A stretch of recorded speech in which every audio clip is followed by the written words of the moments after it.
Sausage McMuffin with egg, sausage McMuffin with egg. Egg McMuffin, egg McMuffin.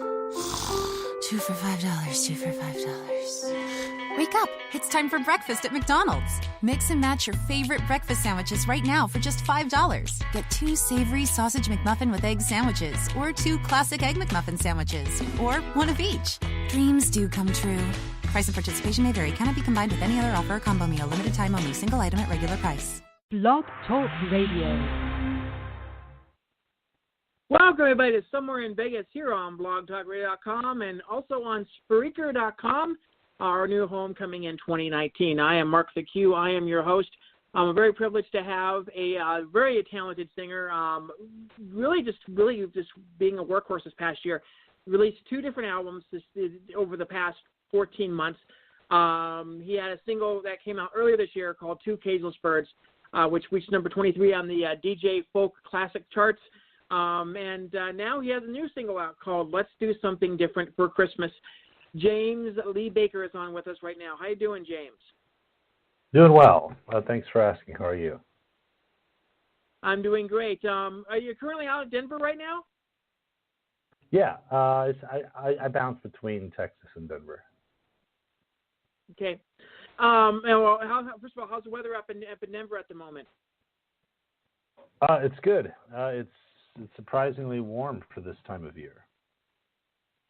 Yeah, you kind of figure. I mean, you know, it's been a weird winter in terms of it's being warm and all that as well, and not much snow at all. I don't know if you guys had much snow, but it just seems like there isn't much snow up there in the Northwest like we usually do right around this time of year. Mm-hmm. Yeah, we expected a lot more moisture here in the middle of the U.S., but we haven't gotten it yet. I mean, how's the scene up there in Denver? I mean, you know, I talked to a lot of people, you know, that have been a part of music scenes all across the United States and Canada, and it seemed like the Denver does have a pretty solid music scene. I mean, how's it for you to be able to play up there and just to kind of take in the scene up there? Well, I'm just getting started in Denver. I lived there for a few years, but I just moved back about 4 or 5 months ago, so I'm just getting my feet wet. My initial impressions are that there's a lot of focus on Americana, bluegrass, and then some more experimental genres. It's a very eclectic music scene, that's for sure. Yeah, you know, versus Texas. I mean, Texas is a really cool kind of place in terms of it. You know, obviously Austin has probably one of the best live music scenes in the United States. I don't think a lot of people know that, but you know, just to kind of you know, just to kind of see what's going on down there as well. It's been kind of interesting.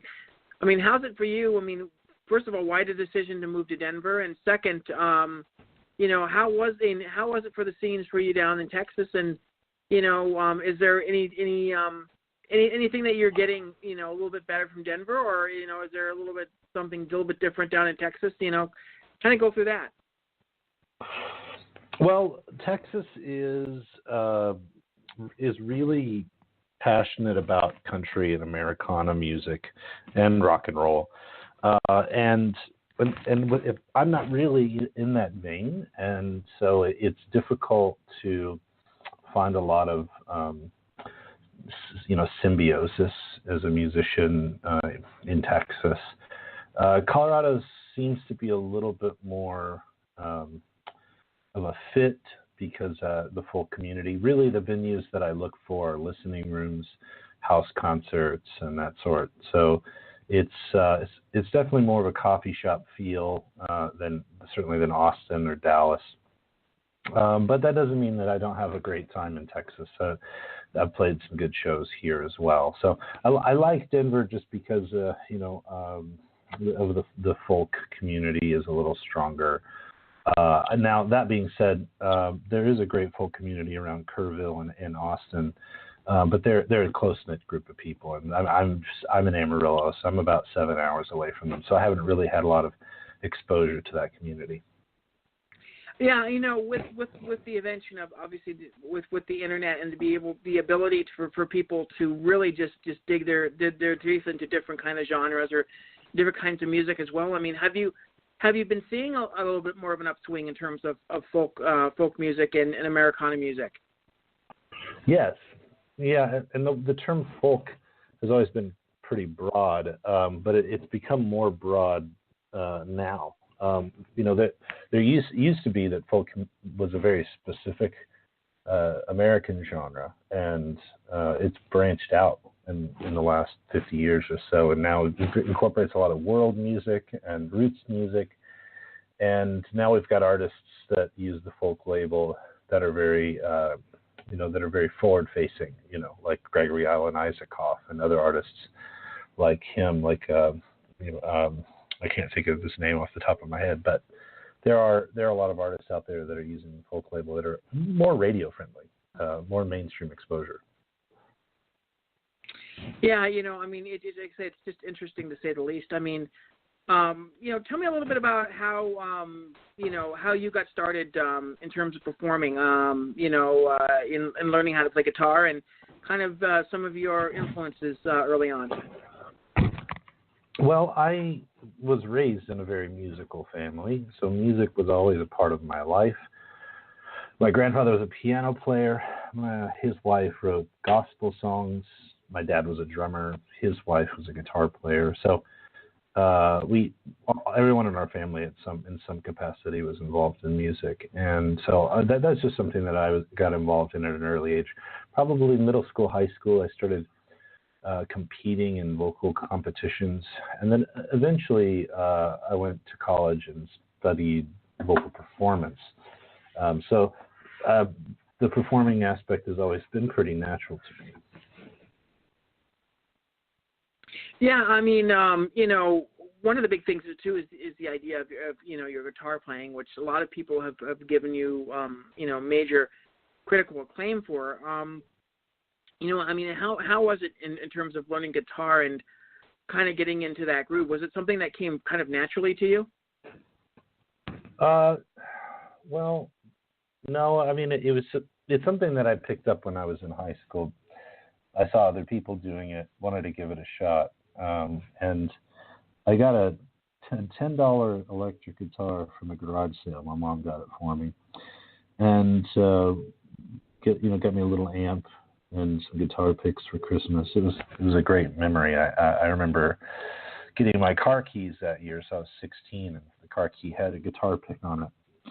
So at a certain point, I dabbled with it, and I expressed some interest in it. My father was doing a lot of technology-related stuff on the side, and he had a friend who needed a website for his guitar business. And so my dad would go over and build a website for his guitar business, and in exchange, the guy would give me guitars.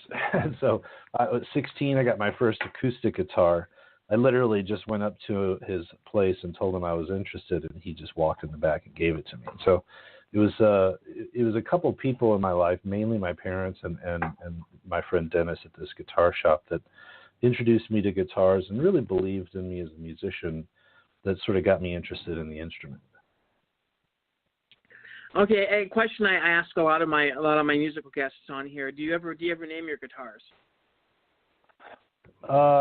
No, not really.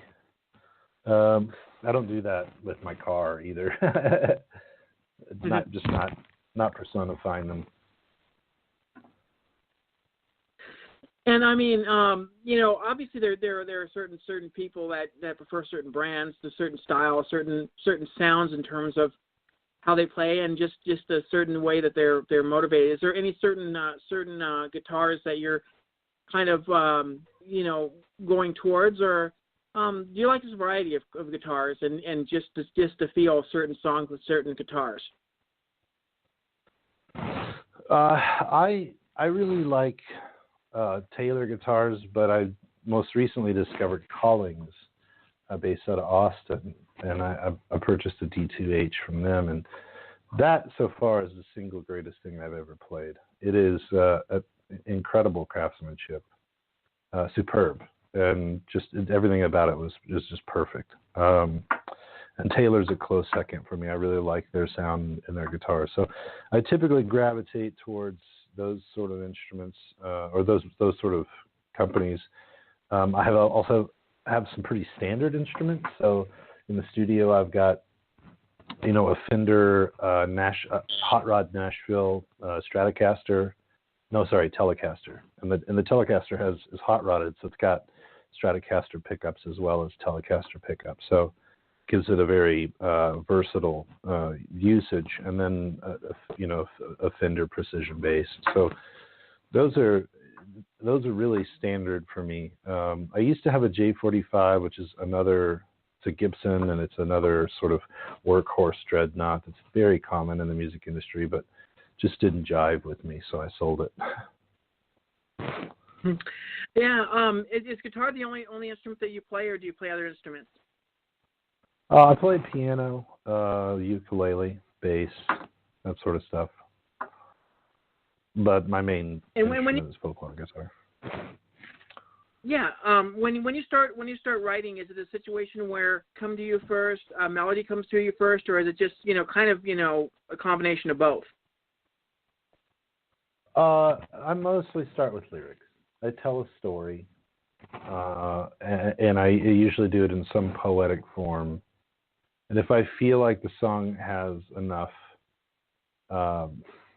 if I feel like I'm moving in the right direction with it, I'll put music to it. Music's never really been hard for me. I don't know why, but in the writing process, if I do music after my lyrics, the music sort of just falls into place. But I also do a lot of music with my ears, whereas some musicians who are classically trained, they don't lean completely on their ears to help them with their problems in listening or solving or playing music. So when I hear something rhythmically, I can pretty easily just put a melody to it. So yeah, that's really the format that I follow. Well, going off of that, another question I ask a lot of musicians is, what's probably the fastest you've composed a song? Well, the song it's 1 to 2 days. Let's Do Something Different for Christmas was done in like 36 hours. I was on the train ride home. I just got in from Texas. I was in the airport taking the light rail home, and I had a deadline because I wanted to write it for a compilation project with Hudson Harding Music, and so I sort of had like 3 days to give them an answer on whether or not I would be contributing a song. And so I spent the train ride home just writing out these lyrics, and I had 3/4 of the lyrics written before the time I walked in the door. So I polished the rest of it that evening, and then spent another 24 hours putting music to it. So yeah, that went by pretty quick. It's always a little bit tough, to be able to do a Christmas song. Especially during the holidays. It's one of those things where it's a very unique task in terms of just writing something that to kind of put an exclamation point on what the holidays mean to people. And how was that for you? You said that you kind of had an idea kind of in your head while you're heading back home, but how was it for you to kind of kind of think of an idea? Was it something that just came to you right away, what you wanted to write about? Well, in that case, it was about I literally I said, man, Christmas songs. Everybody's got. It's a limited pool of things that you can talk about. I felt like, and I think that was a good exercise because I thought, how can I write something that's different for such a common topic? And that was sort of the backbone of the song. It's like, well, hang on, maybe there's something there. Why don't we just write a song about doing something different for Christmas? And so that's really where the song was born. What kind of drew you into folk music? Was it the story in folk and Americana music? Was it the idea of the storytelling aspect of it? Yeah, mostly. A lot of music these days is about music. It's about the melodies and the instrumentation. There are some songs out there that are wildly popular because of their melody. Most of the stuff that my kids listen to it's all about the music.